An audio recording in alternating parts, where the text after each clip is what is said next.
What's going on, guys? RBG here, bringing you guys a different type of video on a topic that's causing quite a stir in the video game blogosphere, and that's regarding the recent discovery that Devil May Cry 5 will have microtransactions. Now, I didn't really feel the need to make a video discussing this, but a ton of viewers keep asking me to talk about it on every DMC5 related video, so it's best that I give you what you want and get it out of the way. Now, the big question is, do I have an issue with Capcom implementing this practice in the Devil May Cry 5? And my answer is that I don't care. It was never really something that warranted any energy getting upset about, because I'm pretty sure that this has been said over and over. This is nothing new under the sun when it comes to Devil May Cry. Now, I'm not saying that this business practice should be accepted in today's standard of gaming, because it does depreciate the replay value of certain games. But it's how companies go about their approach of adding in those microtransactions. You see, there's two words that people correlate incorrectly when it comes to the gaming industry: greed and intrusiveness. Two words that get thrown around when things like loot boxes, DLC, and microtransactions are brought up. We know that companies have been finding ways to slip in these shady tactics without receiving any backlash because they are greedy. Even though their titles are selling millions of copies and receiving accolades, they can't go without provoking the player to spend extra cash on a game they already spent $60 on. That's the greed that I'm talking about. Corporations are gonna be greedy no matter how you look at it. All of them are greedy, even the ones you show favoritism towards. Now, does that mean that a corporation's greed can hamper your gameplay experience? Yes and no. It more so depends on if that greed becomes intrusive to the player. That's something that I don't think fans are looking at, because the word microtransaction has become taboo in today's gaming climate, especially in the wake of something I call the YouTube gaming journalist renaissance. People who have become a voice for the average consumer who don't necessarily have the influence that they do. This is where this video is probably going to come off as a diss, because I'm going to mention 3 individuals, and I just want to clarify there's no ill will towards any of these guys, because I admire their work ethic and have been subscribed to 2 of them for God knows how many years. So there's no malice here. But I feel I have to mention these individuals because they've essentially become the trio leading the charge on this movement, and their fans have trickled over into the DMC community to air out their disdain on this news, which I don't really mind. Like, voicing your opinion is all good and dandy as long as you're respectful in your approach. But when you have hordes of followers who deliberately go out of their way to shit on a fan base, calling them things like shills and saying things like, oh, you Devil May Cry fans will suck off Capcom and excuse anything they do, that's where I have to draw the line. Especially when those people haven't done their due diligence and actually researched this so-called issue. Now, obviously, the 3 individuals whose fan bases I'm talking about are Angry Joe, Jim Sterling, and YongYea. Big YouTubers who have way stronger fan bases than mine. They become masters of their respected crafts, and as I mentioned, the average consumer looks to them when they need news on the current video game climate. I'm actually subscribed to Joe and Young's channel and watch a fair amount of their videos. Not as much as I used to when their channels were relatively new, but I still punch in every now and then. Now, as a YouTuber, I have always looked at on-screen personalities as caricatures. They have to have that delivery and specific demeanor that helps them connect with their viewers. Some connect with their fan base by being very animated, and others do so by being very stoic. You essentially have to be a performer when you're selling yourself on camera. This leads me to Angry Joe. He was one of the first to bring up this so-called issue when GameSpot brought up the fact that you had to spend real money for in-game currency in DMC5. In typical fashion, he goes out of his way to be very animated in his convictions by releasing a tweet followed up by a video. It's as I said, these guys are for the most part caricatures of their respective fields, and Joe is one of those YouTubers who has to be over animated when he does his rants. Like, I defend him on a lot of things, like when entitled fans dislike his movie reviews or content that isn't related to a video game review, because I know how much time and effort he has to put into his reviews, along with all the different props and accessories he has to purchase. So I can be pretty reasonable when it comes to that. But over the years, Joe has become infamous for putting his foot in his mouth on certain topics he's claimed to do research on. What I've noticed the most is when he doesn't like something or has a minor gripe, he tries to rant passionately and utter things that aren't even true. He's become the quote-unquote fan of everything and knower of nothing, which I don't think he's worthy of this title, but his credibility with certain things has made people rightfully nickname him as such. Case in point, his Venom trailer reaction. He claims that the movie is deviating from the comics by changing Venom from a villain to an anti-hero. So I've done a little bit of research now that the trailer has been out for a while. Okay, so obviously at first they're changing Eddie Brock's character here. He is no longer the evil sort of, super evil guy who It's all about being a villain. It's all about murdering people, killing people, and getting back at Spider-Man. That wouldn't work as a film, is what Hollywood is thinking. Now, I would like to see it, like just a pure film of murder and angry, but it just doesn't work, especially when they want to go the anti-hero route. And I do want Venom as an anti-hero. And so in order to get the anti-hero, they do kind of need to change his backstory for mass audiences. I can see they want to do some... I didn't feel the need to correct him on this because I'm not one of those elitist fans who goes out of their way and rages at their keyboard on how ignorant he is. Excuse me. But many fans corrected him by letting him know that Venom has been an anti-hero for decades, and Eddie Brock was never an evil guy like he claimed him to be. He had hate that festered up so much that the symbiote was able to feed on that hate and amplify it. And the symbiote basically shared a mutual disdain for Spider-Man, especially considering the fact that he was the prior host who rejected it. So that's just one of many times Joe managed to put his foot in his mouth. I don't even want to go into the whole Battlefield debacle because that pretty much speaks for itself. I'm just going to add that it's funny that you'll support something like Battlefield 5 when it's associated with one of the most greedy companies out there. I'm just saying. But let's get into where Joe went wrong with his whole argument with DMC5 having microtransactions. While I understand his concern on how the purchasable red orbs will be balanced in the game, I feel like he should have taken time to do more research, or at least listen to fans who are more familiar with how it worked in entries like DMC The Reboot and Devil May Cry 4 Special Edition. As mentioned earlier, he took to Twitter to vent about this issue, which we already knew he would be following it up with a video. But just as many people shared his frustration, there were just as many DMC fans who went out of their way to explain that it wasn't as bad as he was making it out to be. One of the most noteworthy responses came from another big YouTuber, AlphaOmegaSin. Another YouTuber whose work I admire and is pretty reputable when a game company needs to be called out on their bullshit. He basically responded to Joe saying what we've all been saying, that this is a move done in previous entries like DMC4 SE and that it was completely optional for those who don't want to grind. And look, I know you guys are tired of hearing the player choice excuse and I don't want to beat you over the head with it, but it's pretty self-explanatory. If you think the in-game currency system will ruin your experience, simply don't buy them. But moving on, Joe responds back by saying, and I quote, "Did they do it for Devil May Cry 4 2008? Or Devil May Cry 4 Special Edition 2015 re-release? And if it's just the DMC4 SE, that seems like a clever way to stealth include them to placate people when they eventually put it in DMC5, don't you?" Now he's pretty much saying that this practice has been implemented so well into the other games that DMC fans have become desensitized towards it. Like we're willing to buy into this once DMC5 releases. And that couldn't be any further from the truth. We know that we're not going to purchase any of the microtransactions and they most likely won't affect the game. Hell, we pretty much know that it's the most mundane element to throw a fit over, which AlphaOmegaSin points out to Joe in his next reply. He says this: "If you're suggesting grooming a fan base, that's a far reach to justify the stance. We're talking about something that isn't actually locked behind a paywall and is still normally earned in the game. The existence of these does not change or alter the state of the game at all. So it's just like I said, we aren't desensitized like Joe is alluding to, and if the micros are going to be implemented like they were in DMC4 SE, it's not a big deal."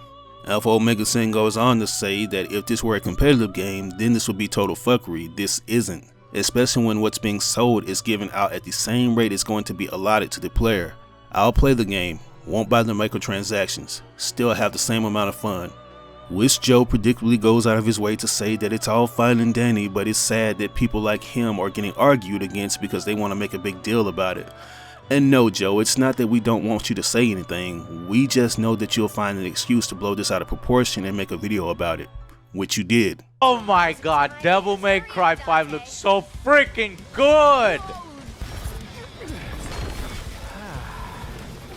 What? Guess I No. got to see it with my own eyes. No! Not again!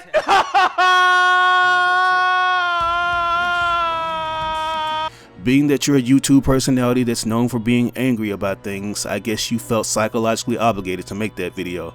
And this is where he puts his foot in his mouth once again.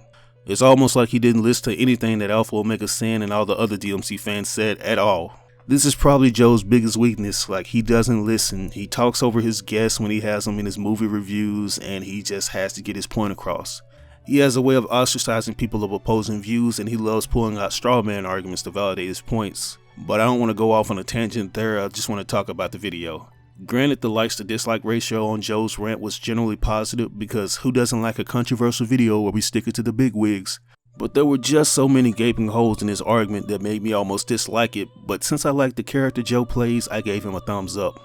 In typical fashion, when we got the overly animated Joe we've come to know and love, and he segues into the doom and gloom rant on how micros are gonna ruin the game, yada yada yada. And the part that made me shake my head was this. If you want all of Dante's ability, give me more money. You know? Fuck you, give me money. This is gonna fuck with the learning process of all of his different combos, all of his different attacks and abilities. You want that badass attack where he flies up into the air and shoots this and that or whatever they come up with. Well, fuck you, give me 50,000 orbs. Oh, you don't have 50,000 orbs? $5, please. No! This is bad! And I don't want to see any DMC or Devil May Cry fans defending this in the comments, guys. Seriously, let's tell them we don't want this. Let's push this out. It is a negative. It is a little thorn in an otherwise amazing reveal and a really excited game to be excited for. Now, we all know Devil May Cry is a franchise that's lauded for its stylish, crazy action and broad range of difficulty levels. Grinding and choosing to spend your orbs wisely is what makes the game fun to play, and its most noteworthy praise is its replayability. Unlocking certain moves and weapons will only get you so far. The gameplay still requires extra time and attention to defeat certain baddies, and unless you know how to properly execute combos with those weapons, you're not gonna just breeze through the game like you think. This is something Joe doesn't seem to understand, or he doesn't want to understand because he wants to be the one to give that big hoorah for the little guy, or he simply wants to get quick view money off of a community that he obviously cares little about. In short, Joe did what he typically does by using a popular topic or community by making a rant video. It's no surprise because he set up the Kingdom Hearts community the same way when he tweeted that he wasn't going to go back and play the older entries before he reviewed KH3. But once again, I don't want you guys thinking that I'm out to get Joe. Like, I've disagreed with a lot of things he said in some of his previous reviews and even commented on his videos. The main point I'm trying to make is that until Capcom decides to fragment the game into pieces and hide it behind a paywall, then what's the point of making a 13-minute video about it? Joe talks about how older entries didn't feature microtransactions and how Capcom geniusly implemented them into DMC4 SE, but you have to understand that SE came out during a time where micros were transitioning from mobile games to bigger AAA titles. They weren't the first to introduce them, and they're definitely not going to be the last. In typical fashion, if a company is making a huge profit off of microtransactions, others will see that and follow the blueprint. It's like I stated earlier, all companies are greedy to a certain extent. We've seen this time and time again with companies like Rockstar, where you spend all your money for in-game currency in GTA 5 because you know it's going to take forever and a day to become a millionaire playboy. And other highly acclaimed games like The Last of Us Remastered, Persona 5, the more recent Yakuza titles have all performed this business practice, which is ironic in itself because Joe has covered some of these titles and didn't bat an eye at any of them because they were non-intrusive or he simply didn't notice. This leads me to Jim Sterling. I don't really watch your channel, sir, but I saw that you gave high praise to DMC The Reboot, which was the first Devil May Cry game to implement micros. And I'm not sure about this other info since I don't follow your work like I said, but allegedly you played DMC4 SE and gave it positive praises as well.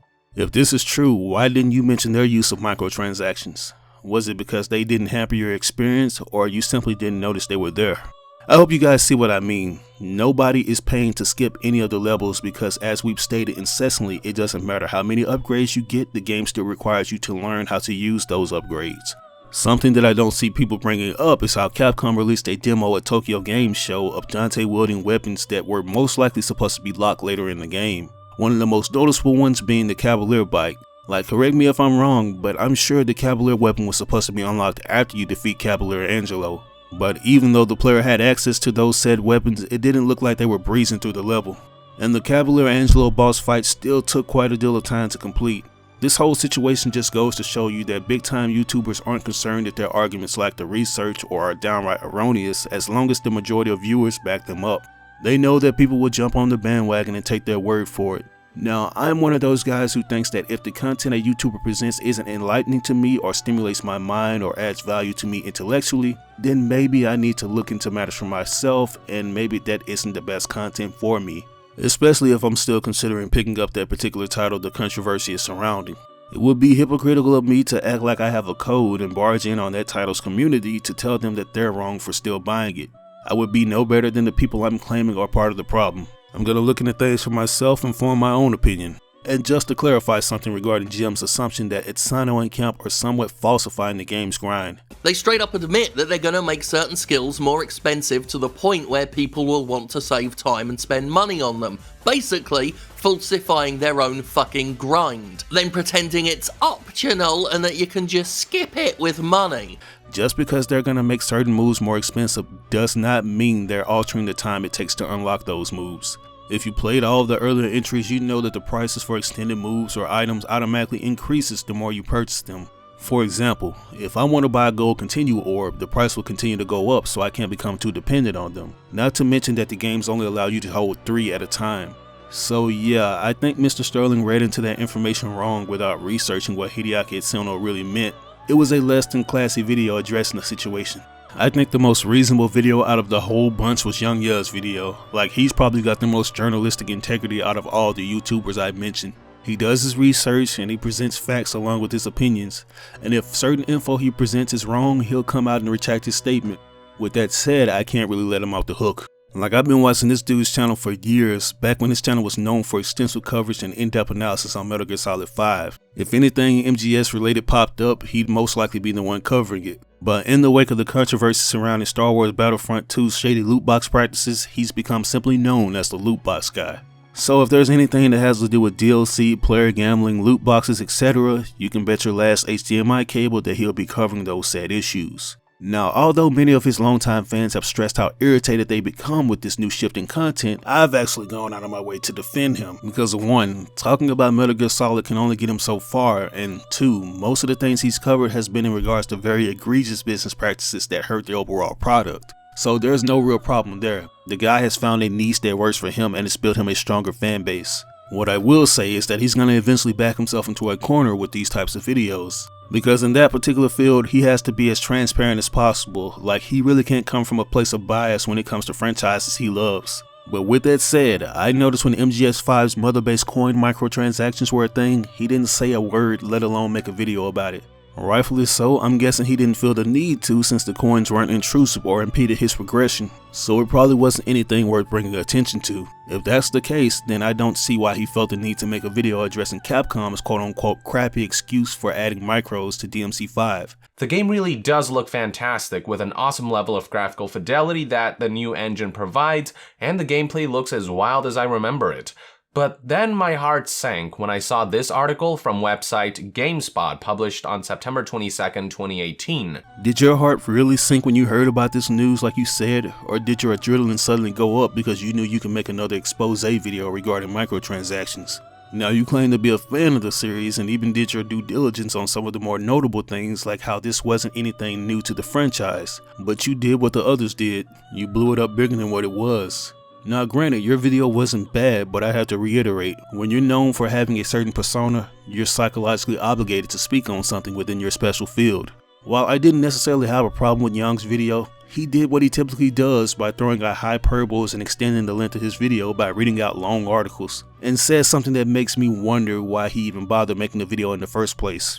Granted, I don't expect that these microtransactions will have a terrible impact on the final product. I don't expect this to be anywhere near close to something like Battlefront 2 or NBA 2K.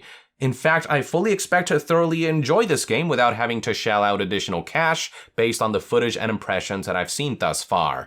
After 9 minutes of ranting about how disgusting Capcom is for adding in micros, he flat out says what the DMC fandom have been saying since the controversy started. He's gonna enjoy the game anyways because he doesn't have to buy any of the orbs if he chooses not to. He doesn't expect them to have any impact on the game, which is why his video was kinda pointless in a way. If you don't expect it to be on the same level as EA's egregious tactics, then what was the point of making a 13-minute video? You say you can't endorse the inclusion of microtransactions in DMC5, but you're still gonna buy it.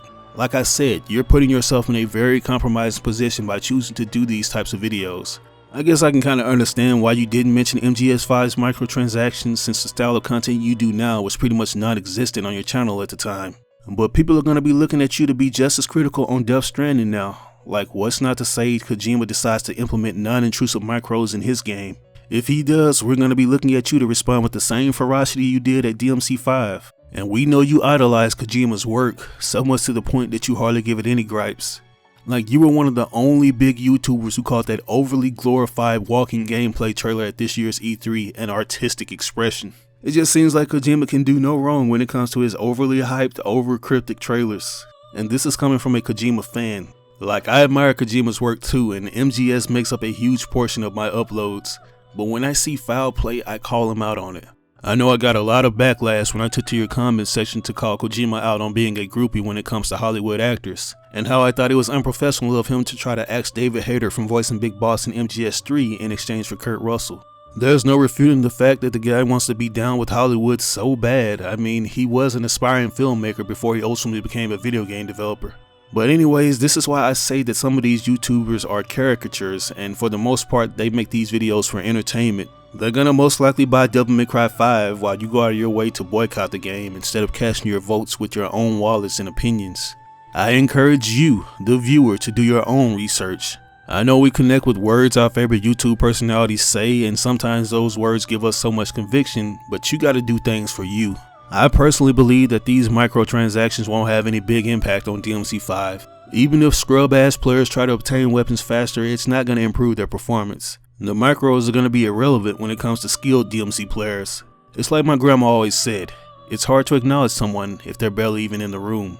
But with that, I'd like to bring this video to a close. Like I said, this isn't a diss or anything. Like, I enjoy Angry Joe and YongYea's content, and there's no ill will towards them or Jim Sterling for that matter. I'm talking to them just like I talk to my own friends. But I know there's gonna be someone who thinks I'm hating on them. Knowing their fans, they're probably not gonna want to see me comment on any of their videos anytime soon. Especially when they claim to see me everywhere on YouTube anyways, I'm just saying. But anyways, I want to hear your thoughts. Do you think the microtransactions will hurt DMC5? And would you consider buying them? Let me know down in the comment section below.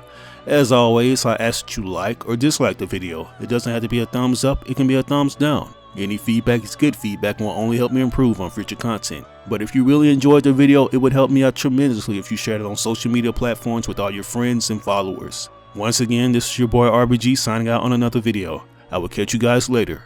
Peace out.